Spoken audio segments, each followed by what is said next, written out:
इस YouTube channel में आप सभी का स्वागत है। आज का हमारा टॉपिक है विज्ञान कक्षा 9 अध्याय 8 और अध्याय का नाम है बल तथा गति के नियम। इसमें अभ्यास के प्रश्नों के उत्तर। पहला प्रश्न है, जब कोई वस्तु शून्य बाह्य असंतुलित बल अनुभव करती है, क्या किसी भी वस्तु के लिए अशून्य वेग से गति करना संभव है? यदि हाँ, तो वस्तु के वेग के परिमाण एवं दिशा पर लगने वाली शर्तों का उल्लेख करें। यदि नहीं तो कारण स्पष्ट करें। उत्तर इसमें हाँ, यह संभव है। जब किसी वस्तु पर शून्य बाह्य असंतुलित बल लगता है तो वह वस्तु शून्य वेग में गति कर सकती है। इससे वस्तु के वेग के परिमाण एवं दिशा में कोई परिवर्तन नहीं होगा। वस्तु एक समान वेग से जिस दिशा में चल रही है उसी दिशा में चलती रहेगी, क्योंकि गति के प्रथम नियम के अनुसार प्रत्येक वस्तु अपनी स्थिर अवस्था या सरल रेखा में एक समान गति की अवस्था में बनी रहती है जब तक कि उस पर कोई बाहरी बल कार्य न करे। इससे अगला है प्रश्न 2, जब किसी छड़ी से एक दरी को पीटा जाता है तो धूल के कण बाहर आ जाते हैं, स्पष्ट करें। इसमें इसका उत्तर है, छड़ी द्वारा दरी को पीटने से दरी गति अवस्था में आ जाती है। धूल कण जड़त्व के कारण विराम अवस्था में रहने का प्रयत्न करते हैं, इस कारण धूल कण दरी से बाहर आ जाते हैं। प्रश्न संख्या 3, बस की छत पर रखे सामान को रस्सी से क्यों बांधा जाता है?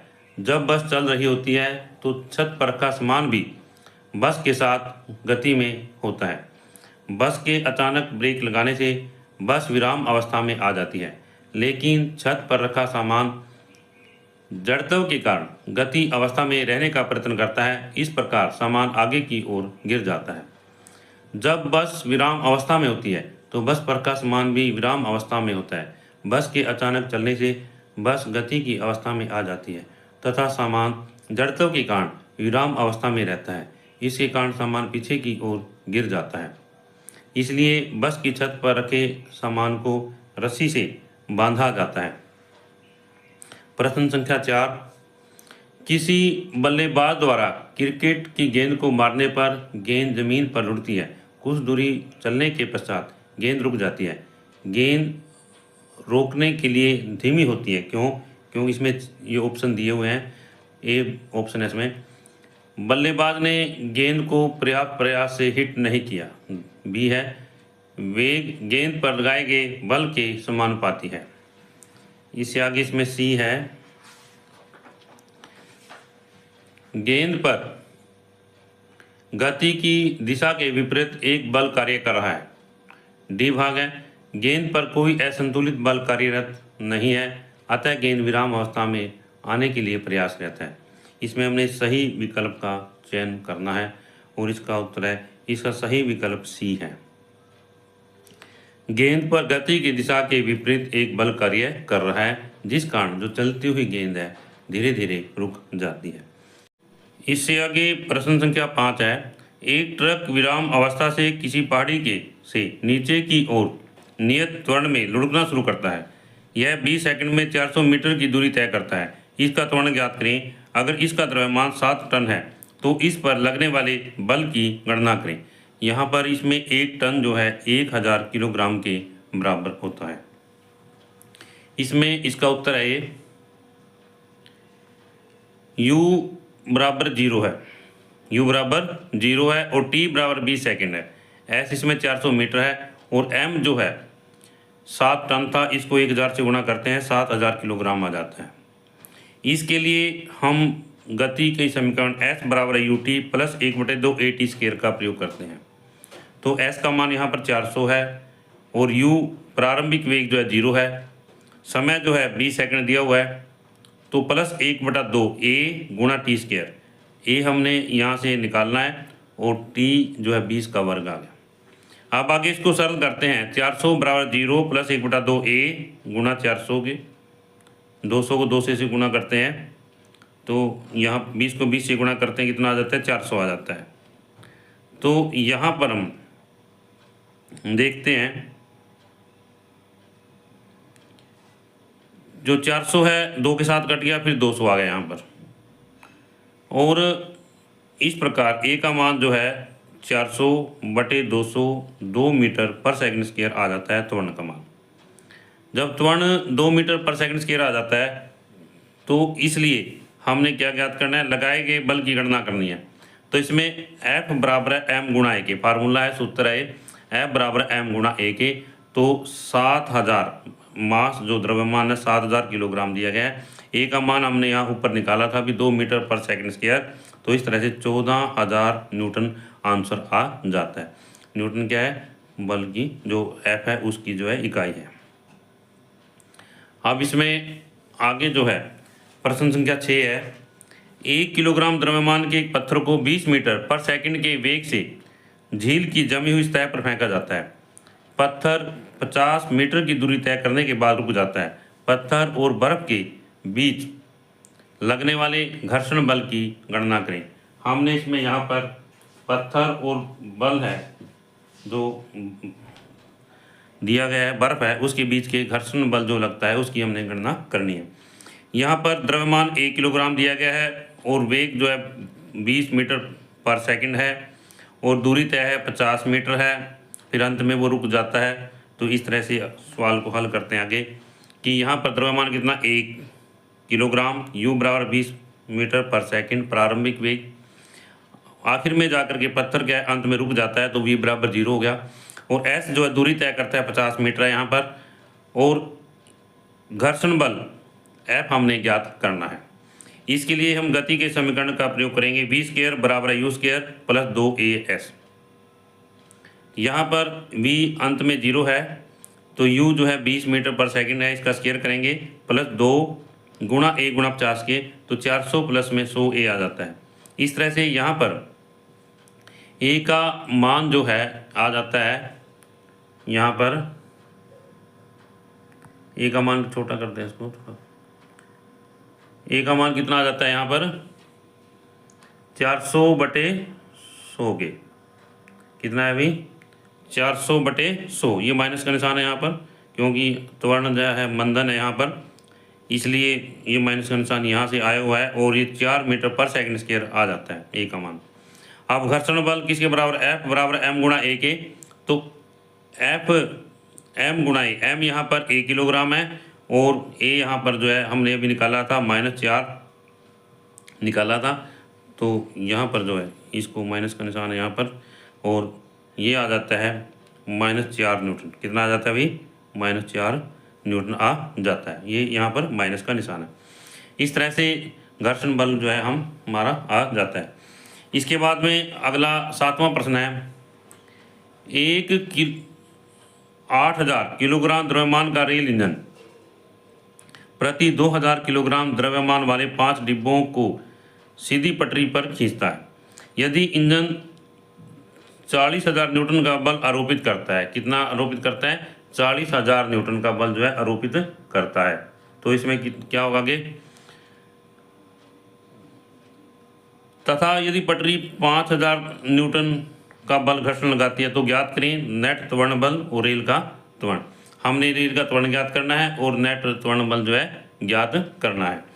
तो यहाँ पर जो रेल का द्रव्यमान कितना है 8000 किलोग्राम है, इसमें इंजन का प्लस में आ गया 2000 किलोग्राम वाले 5 डिब्बे हैं यहाँ पर, तो यहाँ पर क्या होगा 8000 प्लस 5 गुणा 2000 के, ये सारा जोड़ करके 18000 किलोग्राम बन जाता है यहाँ पर रेल का द्रव्यमान।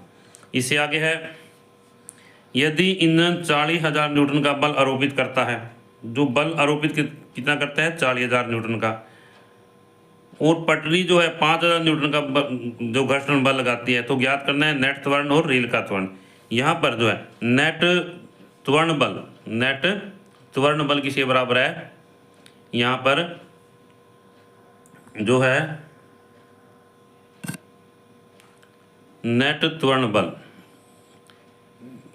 इंजन द्वारा आरोपित बल माइनस में पटरी का घर्षण बल। जो इंजन है उसके द्वारा तो 40,000 न्यूटन का बल लगाया गया और पटरी के द्वारा घर्षण बल लगाया 5,000 न्यूटन का, तो इसमें से हम घटा देंगे तो 35,000 न्यूटन आ जाता है नेट त्वरण बल। कितना है अभी 35,000 न्यूटन। इसके बाद में रेल का त्वरण, क्या चीज़ है रेल का त्वरण। तो रेल के त्वरण में क्या है F बराबर m गुणा a के, फार्मूला यूज करेंगे हम, तो F बटा m के। तो फोर्स जो है यहाँ पर कितना है, m द्रव्यमान, m गुणा a के, F जो है बटा m के। नेट त्वरण बल जो है 35,000 न्यूटन आ जाता है, तो F जो है 35,000 न्यूटन है और m कितना है 18,000 है। अब इसमें जो 35,000 को 18,000 से भाग करते हैं तो 35/18 मीटर पर सेकंड स्क्वायर आ जाता है। तो यहाँ पर त्वरण है, त्वरण की इकाई कितनी होती है, मीटर पर सेकंड स्क्वायर। तो अब इसको सरल करते हैं, 35 को 18 से भाग करते हैं तो 1.944 मीटर पर सेकंड स्क्वायर कितना है अभी, 1.944 मीटर पर सेकंड स्क्वायर आ जाता है। इसके बाद में आगे है, एक गाड़ी का द्रव्यमान 1500 किलोग्राम है। यदि गाड़ी को 1.7 मीटर पर सेकंड स्क्वायर के ऋणात्मक त्वरण यानी अवमंदन के साथ विराम अवस्था में लाना है तो गाड़ी तथा सड़क के बीच लगने वाला बल कितना होगा। यहाँ पर जो गाड़ी है उसका द्रव्यमान कितना है, 1500 किलोग्राम है दिखाया गया है, और ऋणात्मक त्वरण दिखाया गया है 1.7 मीटर पर सेकंड स्क्वायर। जो गाड़ी है विराम अवस्था में आती है, धीरे धीरे इसका जो त्वरण है कम होता चला जाता है, इसलिए इसको ऋणात्मक त्वरण है यहाँ पर। तो गाड़ी तथा सड़क के बीच लगने वाला बल कितना होगा, हमने ज्ञात करना है गाड़ी तथा सड़क के बीच लगने वाला बल। अब यहाँ पर प्रश्न संख्या 8 है, इसका उत्तर है गाड़ी का द्रव्यमान m बराबर है 1500 किलोग्राम के और ऋणात्मक त्वरण a बराबर है -1.7 मीटर पर सेकंड स्क्वायर किया गया। तो गाड़ी तथा सड़क पर लगने वाला बल F, गाड़ी तथा सड़क पर लगने वाला बल F बराबर m गुणा a के। तो m यहाँ पर 1500 किलोग्राम है और a जो है -1.7 मीटर पर सेकंड स्क्वायर है। ये दिया हुआ है त्वरण यहाँ पर ऋणात्मक है, मंदन है, कहते हैं इसको क्या कहते हैं इसको, अवमंदन। यहाँ पर है अवमंदन शब्द का प्रयोग किया गया, या मंदन भी कहते हैं इसको मतलब। तो अब यहाँ पर 1500 गुणा -1.75 ये गुणा करके आ जाता है -2550 किलोग्राम मीटर पर सेकंड स्क्वायर। तो इसको हम न्यूटन भी कहते हैं, इसकी इकाई जो न्यूटन है बल की, और ये हमारा जो है आंसर आ जाता है -2550 न्यूटन। इस तरह से ये हमारा 8वां जो प्रश्न है इसका हल पूरा हुआ। इसके बाद में आगे है 9वां प्रश्न है, किसी m द्रव्यमान की वस्तु जिसका वेग v है का संवेग क्या होगा। तो जैसा कि हम देखते हैं संवेग का फार्मूला होता है m गुणा v के। किसी भी वस्तु का संवेग किसके बराबर होता है, m गुणा v के। m वस्तु का द्रव्यमान है, v उसका वेग है। तो यहाँ पर ये ऑप्शन दिए गए हैं, विकल्प दिए गए हैं, mv स्क्वायर, एम वी सारे का स्क्वायर है, एम वी स्क्वायर हो गया, 1/2 एम वी स्क्वायर हो गया। तो यहाँ पर एफ ऑप्शन डी जो है सही है, इस किसके बराबर होगा, एम गुणा वी के या एम वी के बराबर होगा। इसमें उपरोक्त में से सही विकल्प चुना था, हमने यहाँ पर डी विकल्प को चुना है। इससे आगे 10वां प्रश्न है, हम एक लकड़ी के बक्से को 200 न्यूटन बल लगाकर उसे नियत वेग से फर्श पर धकेलते हैं, बक्से पर लगने वाला घर्षण बल क्या होगा। यहाँ पर एक लकड़ी है, उसका जो बक्सा दिखाया गया है, इसमें यहाँ पर बक्से का वेग नियत है, नियत स्थिर है मतलब। तो बक्से पर लगने वाला घर्षण बल जो है बक्से पर लगे बल के बराबर होगा। और यहाँ पर दिखाया गया है कि 200 न्यूटन बल लगाकर उसे नियत वर्ग से फर्श पर जो है धकेलते हैं। तो इस प्रकार बक्से पर लगने वाला घर्षण बल बराबर है बक्से पर लगा बल, तो 200 न्यूटन के बराबर आ जाता है। तो इस प्रकार ये हमारा जो है 10वां सवाल जो है पूरा होता है, 10वां प्रश्न जो है पूरा होता है। इसके बाद में आगे है 11वां प्रश्न है, गति के तृतीय नियम के अनुसार जब किसी वस्तु को धक्का देते हैं तो वस्तु उतने ही बल के साथ हमें भी विपरीत दिशा में धक्का देती है। यदि वह वस्तु एक ट्रक है जो सड़क के किनारे खड़ा है, संभवतः हमारे द्वारा बल आरोपित करने पर भी गतिशील नहीं हो पाएगा। एक विद्यार्थी इसे सही साबित करते हुए कहता है कि दोनों बल विपरीत एवं बराबर हैं, जो एक दूसरे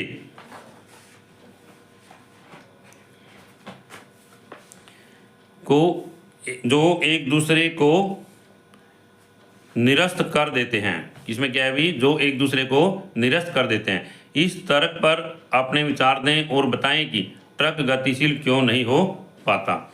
इसमें यहाँ पर हमने 11वां जो प्रश्न है इसका आंसर है 11वें प्रश्न का उत्तर है यहाँ पर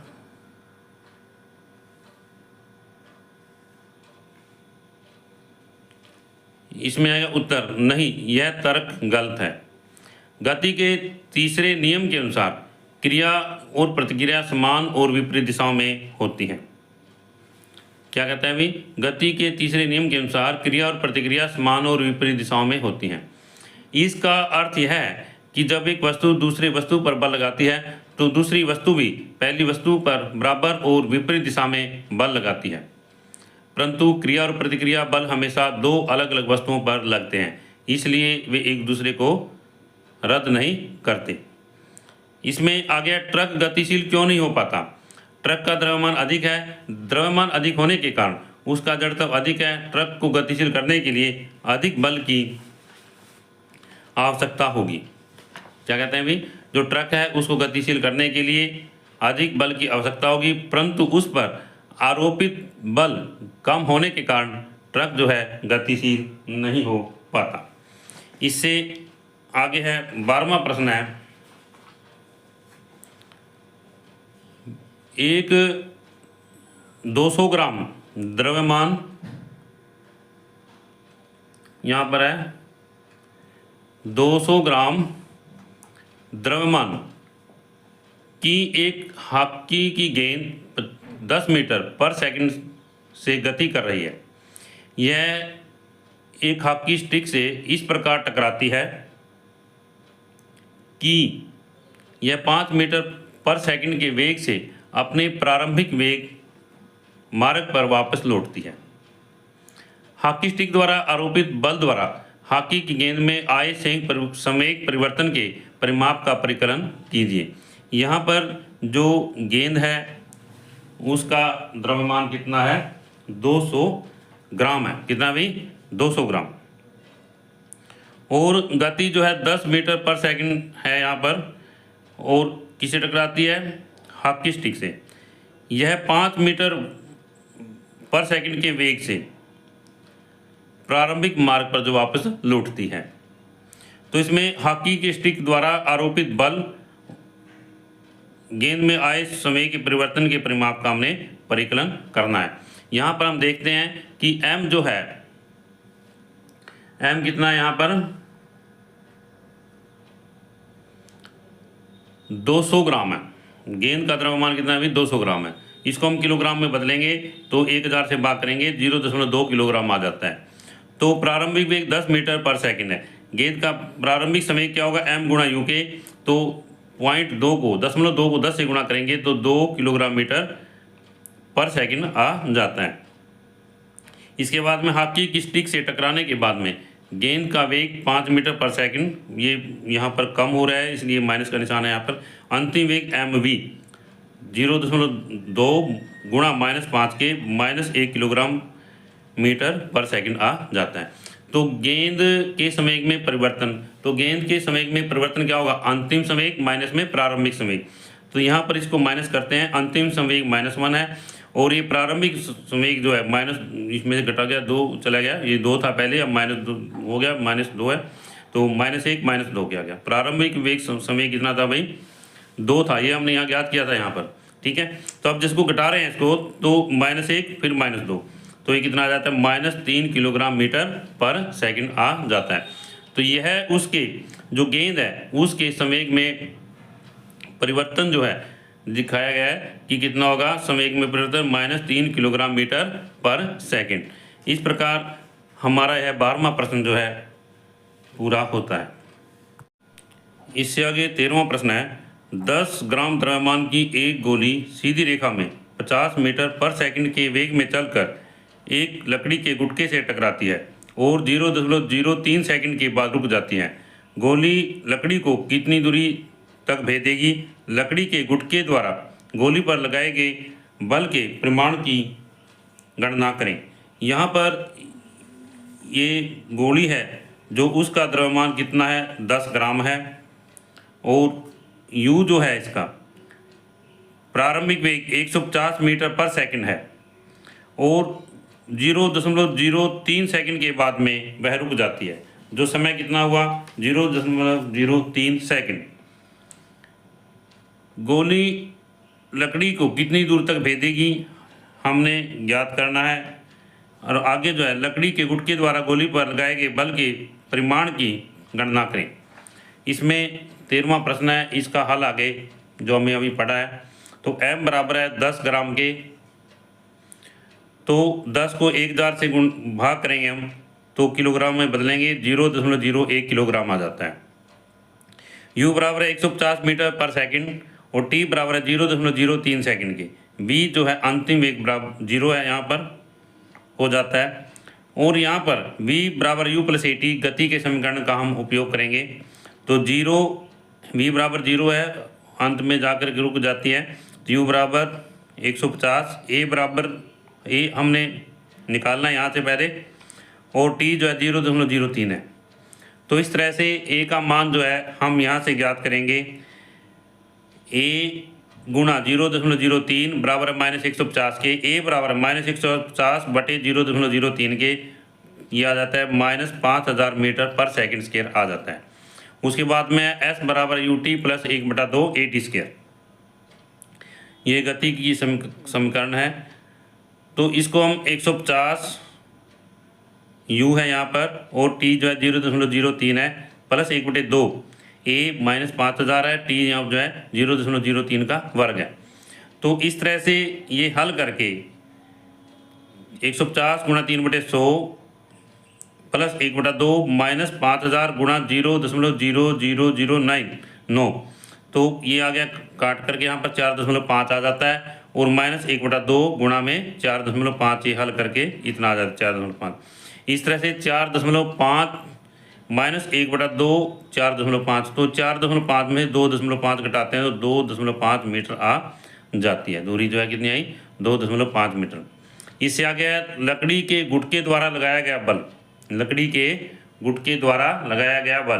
तो इसमें यहाँ पर है लकड़ी के गुटके के द्वारा लगाया गया बल है यहाँ पर F बराबर है m गुणा a के, F बराबर है m गुणा a के बराबर है 0.01 गुणा -5000, तो इसमें -50 न्यूटन इसका आंसर आ जाता है। तो इस तरह से ये हमारा जो है 13वां प्रश्न है, और जो 13वां प्रश्न है इसका हल जो है पूरा हुआ। इसके बाद आगे जो है 14वां प्रश्न है, एक वस्तु जिसका द्रव्यमान 1 किलोग्राम है के वेग से एक सीधी रेखा में चलते हुए विराम अवस्था में रखे 5 किलोग्राम द्रव्यमान को के एक लकड़ी के गुटके से टकराती है। उसके बाद दोनों साथ साथ उसी सीधी रेखा में गति करते हैं। संघट्ट के पहले तथा बाद के कुल संवेगों की गणना करें, आपस में जुड़े हुए संयोजन के वेग की भी गणना करें। तो इसमें यहाँ पर ये 14वां प्रश्न है, और इसके अंदर वस्तु है, वस्तु का द्रव्यमान यहाँ पर जो दिया हुआ है 1 किलोग्राम है, और प्रारंभिक वेग 50 मीटर पर सेकंड है। आगे कहता है भी विराम अवस्था में रखे 5 किलोग्राम द्रव्यमान, जो एक अन्य लकड़ी का गुटका है उसका द्रव्यमान कितना है 5 किलोग्राम है, और किसमें अवस्था में विराम अवस्था के अंदर है। तो यहाँ पर u बराबर है, या प्रारंभिक वेग कितना होगा 0 होगा। तो उसमें कहता है कि संघट्ट से पहले, यानी उनको इकट्ठा करने से पहले और बाद में, संघट्ट मतलब टकराने से पहले दोनों का कुल संवेग क्या होगा इसको ज्ञात करना हमने, और टकराने के बाद में जो दोनों वस्तुएं जुड़ी होती हैं तो उनका जो है हमने संवेग, कुल संवेग ज्ञात करना है। अब यहाँ पर इसका हल है, ये दिया हुआ है, प्रश्न संख्या कितनी है 14, और इसका हल है उत्तर, प्रश्न 14 का उत्तर है वस्तु का द्रव्यमान m1 बराबर है 1 किलोग्राम के, प्रारंभिक वेग u1 बराबर 10 मीटर पर सेकंड, लकड़ी के गुटके का द्रव्यमान 5 किलोग्राम, और प्रारंभिक वेग कितना है 0 है। संघट्ट या टकराने से पहले दोनों का कुल संवेग m1 u1 plus m2 u2, m1 u1 plus m2 u2। अब आगे है m1 u1, इसकी ये हम यहाँ जो है m1 जो है u1 इनका जो है यहाँ कीमत रखेंगे, इनकी जो दी हुई है m1 1 किलोग्राम दिया हुआ है, u1 10 मीटर पर सेकंड है, और m2 u2 5 गुणा 0 ये 10 किलोग्राम मीटर पर सेकंड आ जाता है। अब माना टकराने के बाद दोनों जुड़ी वस्तुओं का वेग v मीटर पर सेकंड है, v 2 मीटर पर सेकंड है। आप यहाँ पर टकराने के बाद दोनों वस्तुओं का कुल समय कितना होगा, m1 v2 plus m2 v2 के। तो m1 प्लस m2 ये कॉमन आ जाता है, v2 यहाँ पर प्लस इंटू आ गया v2 के आ गया। अब इसका मान रखेंगे, ये 1 है यहाँ पर दिया हुआ यहाँ पर, और ये जो था कितना था 5 है। यहाँ पर m1 1 दिया हुआ है और ये m2 कितना दिया हुआ 5 किलोग्राम दिया गया है। m1 1 kilogram, m2 5 kilogram. आप इन दोनों का जब मान रखते हैं तो 1 प्लस 5 इंटू v2 आ जाता है, तो 6 v2 आ गया यहाँ पर। संवेग के संरक्षण के नियम के अनुसार वस्तुओं के संघट से पहले का संवेग बराबर वस्तुओं के संघट के बाद का संवेग, तो इसमें दोनों बराबर होंगे। तो अब 10 बराबर 6 v2 के, और v2 का मान जो है 10/6 आ जाता है, तो 1.67 मीटर पर सेकंड आ जाता है। इस प्रकार आगे संघट के पहले का कुल संवेग बराबर 10 किलोग्राम मीटर पर सेकंड, और संघट के बाद का कुल संवेग भी कितना होगा 10 किलोग्राम पर सेकंड होगा। 10 किलो, ये दोबारा से 10 किलोग्राम मीटर पर सेकंड और बाद का 10 किलोग्राम मीटर पर सेकंड के। और जुड़े हुए संयोजन का वेग कितना आंसर है हमारा 1.67 मीटर पर सेकंड। इस तरह से हमारा 14वां जो प्रश्न है उसका हल पूरा हुआ। अब आगे हम 15वें प्रश्न पे आएंगे। 15वां प्रश्न है यहाँ पर 100 किलोग्राम द्रव्यमान की एक वस्तु का संवेग समान त्वरण से चलते हुए 6 सेकंड में 5 मीटर पर सेकंड से 8 मीटर पर सेकंड हो जाता है।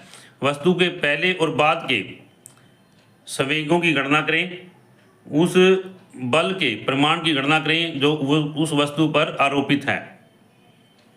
तो इसमें जो वस्तु है उसका द्रव्यमान कितना दिया गया है, यहाँ पर 100 किलोग्राम दिया गया है। कितना दिया गया है 100 किलोग्राम, और समय 6 सेकंड है। कितना 6 सेकंड है। प्रारंभिक वेग 5 मीटर है और अंतिम वेग कितना है 8 मीटर पर सेकंड, यानी प्रारंभिक वेग 5 मीटर पर सेकंड, उसके बाद में 8 मीटर पर सेकंड है। वस्तु के पहले और बाद के संवेगों की गणना करें और उस बल के परिमाण की गणना करें जो उस वस्तु पर आरोपित है। तो यहाँ पर हमने ये इसका हल है 15वें प्रश्न का।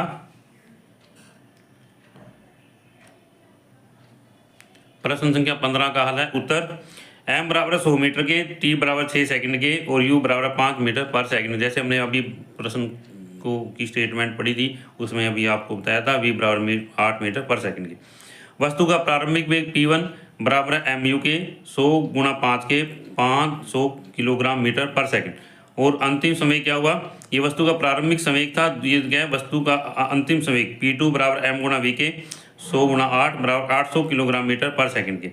आरोपित बल F बराबर किसके बराबर होता है m गुणा a के। इससे यहाँ पर हम पहले a ज्ञात करेंगे, तो a ज्ञात करने के लिए v बराबर है u प्लस at, v बराबर है u प्लस at गति की समीकरण का प्रयोग करेंगे, और इसमें मान रखेंगे 8 बराबर है u 5 है 9 गुणा a गुणा 6 के, a है शब्द है यहाँ पर, ध्यान इस बात के बारे में, a गुणा 6 के। तो यहाँ पर a का मान जो है कितना आ जाता है 6 बराबर 3 है, 8 में 5 गया 3 रह गया, और a बराबर है 3/6 यानी 0.5 मीटर पर सेकंड आ जाता है। कितना आ जाता है 0.5 मीटर पर सेकंड आ जाता है। a का मान यहाँ पर आया, तो f बराबर m गुणा a के, ये f जो है 100 दिया गया है यहाँ, मतलब m जो है 100 दिया गया है यहाँ पर, और a जो हमने अभी ऊपर निकाला था 0.5 निकाला था, तो आरोपित बल f बराबर है m गुणा a के। तो इस तरह से ये जो है 50 किलोग्राम मीटर पर सेकंड स्क्वायर यानी 50 न्यूटन आंसर हमारा आ जाता है। इसके बाद में अगला है 16वां प्रश्न है। 16वें प्रश्न के अंदर है इसमें यहाँ पर अख्तर, किरण और राहुल किसी राजमार्ग पर बहुत तीव्र गति से चलती हुई कार में सवार है। अचानक उड़ता हुआ कोई कीड़ा गाड़ी के सामने के शीशे से आ टकराया और वह शीशे से चिप गया। अख्तर और किरण इस स्थिति पर विवाद करते हैं।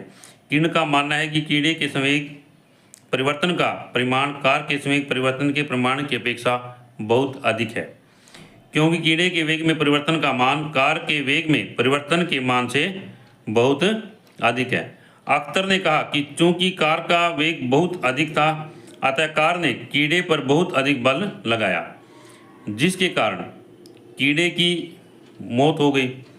राहुल ने एक नया तर्क देते हुए कहा कि कार था कीड़ा दोनों पर समान बल लगा और दोनों के संवेग में बराबर परिवर्तन हुआ। इन विचारों पर अपनी प्रतिक्रिया दें। तो इसमें ये 16वां प्रश्न है और इसका ये आंसर है 16वें प्रश्न का। प्रश्न संख्या 16।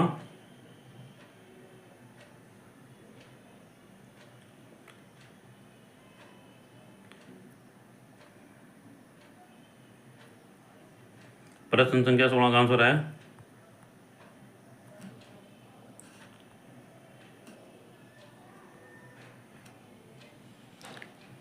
दिए गए प्रश्न में किरण और अख्तर दोनों का तर्क जो है गलत है। जो दिया गया तर्क है इसमें क्या कहता है भी, किरण और अख्तर जो है दोनों का तर्क क्या है, गलत है। राहुल का तर्क सही है, क्योंकि गति के तीसरे नियम के अनुसार क्रिया तथा प्रतिक्रिया समान तथा विपरीत दिशा में होती हैं। दोनों पर समान बल लगता है और संवेग संरक्षण के नियम के अनुसार दोनों के संवेग में बराबर परिवर्तन होता है। यहाँ पर कीड़े का द्रव्यमान कार की तुलना में बहुत कम है। जो कीड़ा है उसका द्रव्यमान कार की तुलना में बहुत कम है, इसलिए कीड़े के वेग में बहुत अधिक परिवर्तन होता है तथा कार के वेग में परिवर्तन जो है कम होता है। इससे आगे हमारा 17वां प्रश्न है। एक 10 किलोग्राम द्रव्यमान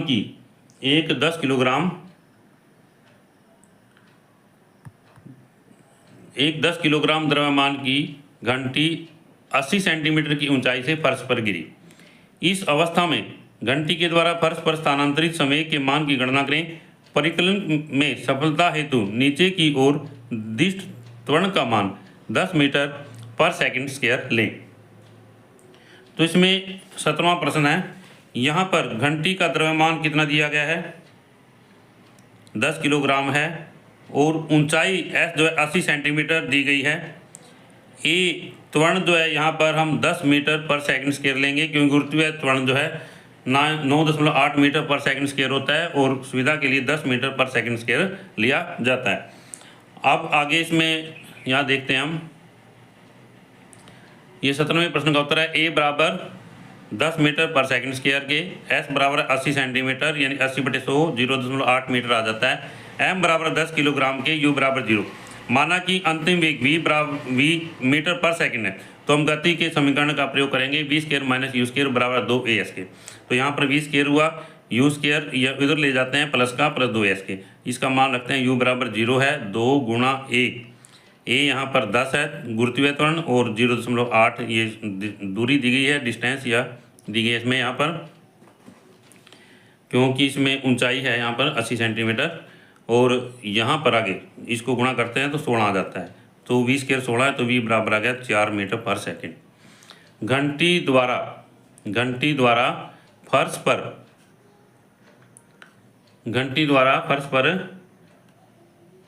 स्थानांतरित संवेग बराबर है संवेग में परिवर्तन। तो किसके बराबर होगा, अंतिम संवेग माइनस में प्रारंभिक संवेग, तो mv माइनस mu के। तो इनका मान रखेंगे, m यहाँ पर 10 है, v यहाँ पर 4 है, तो 40 और mu 10 गुणा 0 के, तो 40 किलोग्राम मीटर पर सेकंड आंसर आ जाता है। इस तरह से यह हमारे जो अभ्यास के प्रश्न हैं इनका हल पूरा होता है और अभ्यास के प्रश्नों का जो अध्याय है ये हमारा पूरा हो जाता है। मैं आशा करता हूँ कि यह वीडियो आपको अच्छी लगी होगी, और यदि यह वीडियो आपको अच्छी लगे तो आप इस वीडियो को लाइक करें, शेयर करें, कमेंट करें, और यदि आप इस चैनल पर नए हैं तो आप इस चैनल को सब्सक्राइब करें ताकि इससे अगली वीडियो जो है आपको मिलती रहे।